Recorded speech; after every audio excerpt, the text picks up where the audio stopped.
Hey, what's going on, wonderful people, and welcome to another bill searching video here on Variety and Errors. We are on our way towards the next goal of 40,000 subscribers. Thank you so much for joining the channel if you love money like I do. But let's get right to searching through some change. I don't know, we got like 15, 16 bills, so we'll go right through it. What are we looking for? We're looking for patterns in the serial number, issues with the print, issues with ink, lack of ink or excess ink, and a few other things in between. So let's start talking about it. So first, looking at this $1 2017 series note. No differences in $1 notes over the last 60, 70 years, so nothing to talk about there. When I first look at it, I'm like, ooh, an ink splatter. But once we bring it really close, you can see it's a brown tone to that ink. So there's no telling what that is. Somebody upchucked on it or sneezed on it, used it as tissue, whatever. We got a nice low seal here, but it's still sitting atop the word 1. So I wouldn't say it's an error or a shifted print or anything like that. It's a little bit of a shifted print, but not enough for me to hold on to. Little bit of wet ink transfer and a little bit of an overpress of ink there. That's what that this here is from, is the actual jacket or coat of Washington from the front, but nothing there. Little bit of wet ink transfer on this next one, another 2017 note, and now that I'm looking at it, it's actually the next note in that series. So we got a few notes that are in order, in sequential order. Now, I get asked about this a lot. As you can see, that shift actually transcends over to the next one. Probably many of them in this run. Maybe that was just the way they were printed, but it's still within the bounds of where it can be. I do get asked a lot about, oh, well, I have 745 bills in order. What are they worth? How much over face value are they worth? Now, bills in order, so like in this case, the last one was 6.5 on the end.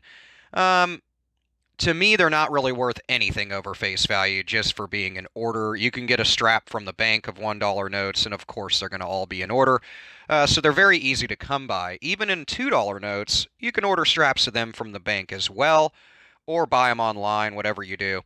And just they're easily come across. So I would not call them collectible. Now, looking at the seal here, we see those dots and excess inking there has kind of made its way in here, but unless it's obscuring part of the seal with that black tone of ink there, you can see those little dots.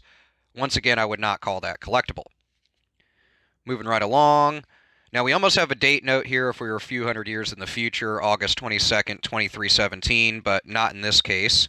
Birthday notes are very sought after, actual birthday notes.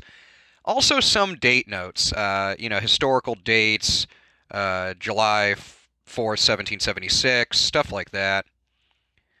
These are also in order. So I guess in this change, they must have just refilled the till with bills. 2017 $1 notes. So it's actually uncommon for us to come across a lot of 2017 stuff in our searches. But like I said, way back when they first released this 2017 series of notes, we'll see them kind of eking their way in. Little bit of a shift here. Normally this is supposed to be sitting a little bit to the right, but in this case it's not an error, per se, but is shifted a little bit. Nothing in the serial number. I love these, quote-unquote, newer $5 notes. Little birdie on the old interwebs said that they are going to be doing a redesign of most U.S. banknotes in the 2020s, so over the next 10 years. We have a little bit of an ink smear. You can see that smearing there where it got dragged during the second printing when they put down the serial number. 2017 note also. Really good condition like the others, but nothing really to call home about as far as any errors. Let's look at the reverse of the note. Little bit of excess of ink as we've seen across the others, but once again, acceptable. Here we go. Beat up $5 2009 series $5 banknote, Federal Reserve note. No shifts or anything like those others. We do have bookends here with 29.29 on the end, but with just that, I don't call it collectible or having a premium over face value. You would need, for example, like 29797929. That I would say, cool, that's a repeater. Let's hold on to that. But in this case, it's just a good old $5 note, very faded $5 note at that. This has been wet. It's a good example of a note that's been had excessive moisture on it. So that's that rippling. That's how thin it is, which you can't feel through the camera. Hopefully that technology will come out. Then you'd really, really enjoy these bill searches. But moving along. 2009 series, so the oldest $1 note so far. This one's definitely at the end of its life. I mean, regardless of its specific condition, 2009 series $1 notes are beyond their life at this point. Most notes, $1 notes, get handled so much, hence the damage we see to them. This one's kind of tore up. It's folded probably dozens of times at this point. Got a nice little highlighter smear on the back, so good old dollar note with nothing else really to it. Really close to a trinary note, but this 0 in the front of the serial number here kind of throws it off. What is a trinary, you might be asking? Excellent question. Trinary notes are just that. They have 3 numbers repeated in the serial number, but to me, trinary notes are more collectible than commanding a premium over face value, unless they're a repeater note on top of that. Nothing there. Nice little star note. Love me a star note. This is a double year note, which is a reach. The star note portion of it's more collectible, but in the condition it's in, man, I would not expect anybody to pay anything over face value. Star notes are relatively common in the 2013 series anyhow.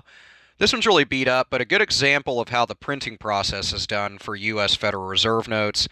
You can see how bright the seals are in comparison to the remainder of the note. And also the condition is left, much is left to be desired with that as far as the condition of the note, aside from the seals and the serial numbers, which are printed at a different point in the printing process. I love me some star notes. I'm going to hold on to this one just because I like to hold on to star notes. And this one's only $1, so cool deal. 2013 series, like I said, most common. We can see this is shifted down and slightly to the right. As far as the seal is concerned. So different than those other $1 notes in the beginning of this video. Little bit of a pen mark there on the E, not a tone of ink that would be used to print the actual note. So that would be a post-production damage to the bill. This is from a wet finger, somebody grabbing it like that and just having a bunch of gunk on their finger because they don't wash their hands. Nothing really in the serial number, nothing else. He's got like kind of like a teardrop thing going on his, well, to the right, but his left eye. But nothing major there. Getting down there, I think the last 3 notes. Another 2017 note, really good overall condition with the seals and the serial numbers. I'm going to zoom in a little bit there. But otherwise, bill's nice and beat up aside from that, so nothing to talk about there. Little bit of a press through, little pen mark right up here, or maybe a portion of a counter stamp or excess of ink from a counter stamp, so not an error with that blue tone there. This looks actually like the next one. Okay, at first I thought, okay, they are in the same series, so this one's just way later. But, you know, they are from Pocket Change, so maybe they reloaded the till just with some used bills or whatever. Also, when you go to do change orders at the bank, since I own a business as well and do change orders a lot, they try to give you used notes to make it easier to grab them out of the till quicker so they're not sticking together if they're brand new. So keep that in mind. Orange ink here, definitely not on the bill. Nice and beat up, been folded both horizontally and vertically a few times. And we get to our last but not least note. Nothing in the serial number. We came across a good broken ladder a few videos ago. We also came across some really good date notes and star notes in the last few videos, and some ink issues. So check out our previous bill searches if that's something that you're into. I guess you wouldn't be at this video if you weren't into it. But nothing really jumping out on this $10 Series 2013 note. Let's look at the back. Nice depiction of the U.S. Treasury. If you never have visited the U.S. Treasury, you should. But you should also visit the U.S. Mint and the BEP. Very cool tours that they offer. We're going to be taking one as a group from the Variety Errors community. and meeting up. So hopefully you're on the East Coast and you can meet up with us and go on that. I'll keep you in touch on that, but that'll be around May. Other than that, nothing on this note. So we only held on to one thing this bill search. It's a very beat up $1 note, but hey, that's the beauty of this hobby. You always end up with the same moolah that you started with, worst case scenario. But hey, I like me a star note. I'm going to hold on to it. Let me know what you think about this bill search and anything you've come across in your coin and bill searches lately in the comments below. But otherwise, I hope you have a stellar week, and I will see you in the next video. See you later.